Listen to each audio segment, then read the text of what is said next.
हर घर तिरंगा কর্মসূচির আওতায় বুধবার দুপুরে সোনাই পুরসভার উদ্যোগে শতাধিক বাইক নিয়ে শোভাযাত্রার আয়োজন করা হয়।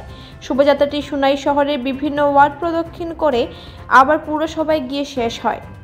শোভাযাত্রায় পুরসভার কার্যবাহী আধিকারিক সহ পুরসভার সহ সভাপতি শাহরুল আলম শেখ, পুরনেত্রীর প্রতিনিধি সুবিনয় দাস সহ ১ নম্বর ওয়ার্ডের কমিশনার বিভাশিস রায়, ৫ নম্বর ওয়ার্ড কমিশনার প্রতিনিধি রামকৃষ্ণ নাথ, পুরসভার সিপিও ইব্রাহিম লস্কর সহ অনেকেই উপস্থিত ছিলেন। আগামী 15 আগস্ট উপলক্ষে সোনাই পৌরসভা আজকে আমরা বাইক র্যালি আয়োজন করলাম। এখানে উপস্থিত আছেন আমরা সোনাইয়ের executive officer Amit Hanseji, ward commissioner প্রতিনিধি রামকৃষ্ণ নাথ, চেয়ারপারসন প্রতিনিধি সুবিনয় দাস, ওয়ার্ড কমিশনার বিভাশিস রায় সহ আমার ইব্রাহিম লস্কর, সিপিও, সিপিএম বিকাশ মেহরা। সত্যি আজকে খুব আনন্দের মুহূর্ত।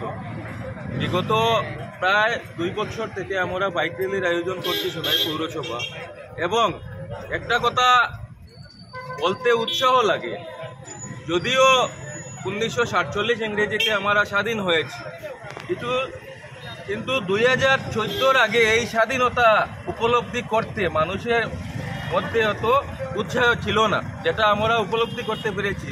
কিন্তু 2014 পর মোদিজি আসার পর থেকে আলাদা একটা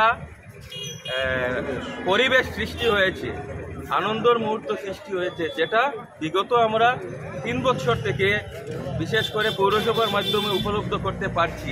আর এটা অত্যন্ত প্রয়োজন, কারণ মানুষের মধ্যে স্বাধীনতার যে সংগ্রাম করে আমাদেরকে স্বাধীন করেছেন, আমাদের স্বাধীনতা সংগ্রামে, সেটা আমি মনে করি এটা সামনে রাখা, মানুষের নজরে রাখা, এটা একান্ত প্রয়োজন।